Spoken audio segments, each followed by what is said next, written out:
asalaamu calaykum waraxmatullaahi wabarakaatu. waan idin salaamay dhammaantiin meel waliba joogtaan kusoo dhowaada muuqaalka maanta oo aan idiin soo gudbinaya anigoo cabdulle macalin maalto.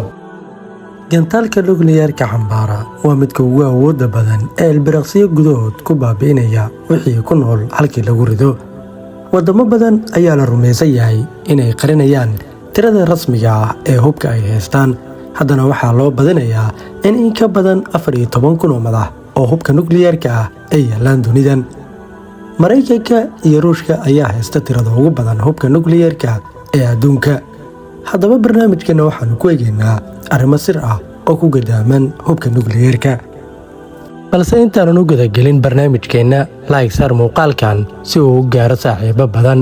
sheer leh oo la wadaag saaxiibadaada si aan u helno saaxiibo u wanaagsan sida adigoo kale.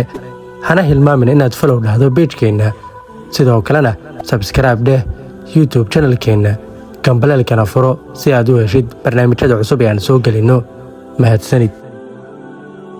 hubka nukliyeerka oo ah hub si weyn wax u gumaada, khatar aad u weynna ay ka dhalan karto, ayaa waddamada haysta waxay u xafidaan si weyn. waxaana hubkaas la dhigaa meelo kala duwan oo keed u ah beriga, badda, maraakiibta dagaalka iyo kuwa quusa intaba isugu jira. waddamada hubka nukliyeerka haysta waxay ku keediyaan meelo sir ah oo dhulka hoostiisa ah oo amnigoodu aad loo ilaaliyo. marka laga reebo gantaalla yaalla saldhigyada daafaha caalamka ay ku leeyihiin ama gantaalaha nukliyeerka ee lagu qaado maraakiibta ama diyaaradaha, waddanka Maraykanka gudaha dalkiisa waxa uu ku leeyahay 19 xarun oo nukliyeerka lagu keediyo. haddana gantaallo nukliyeer ah ayuu geeyey saldhigyo uu ku leeyahay waddanka Turkiga, waddanka Kuuriyada Koonfureed iyo meelo kale oo Yurub ah. halka waddanka Ruushkana uu leeyahay 12 xarumood oo hubka nukliyeerka lagu keediyo isla markaana lagu tijaabiyo.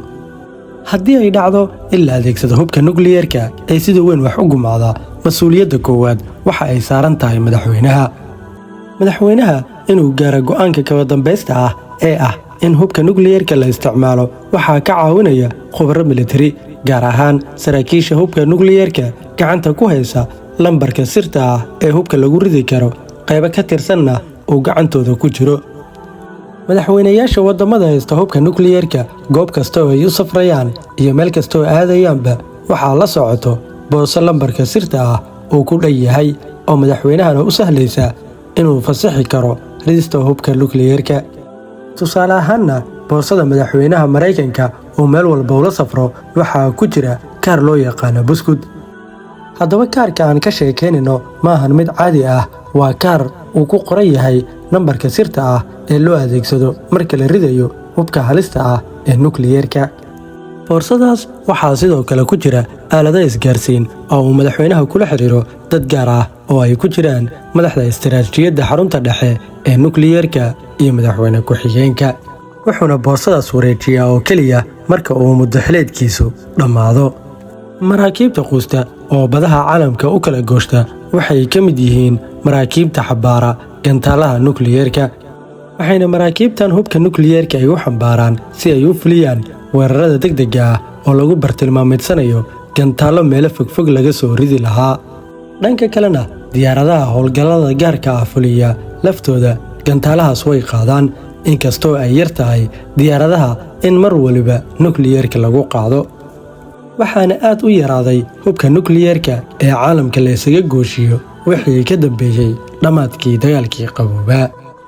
hubka nukliyeerka waxaa haysta 9 waddan oo kala ah Ruushka, Maraykanka, Faransiiska, Ingiriiska, Shiinaha, Bakistaan, Israa'iil, Hindiya iyo Kuuriyada Waqooyi.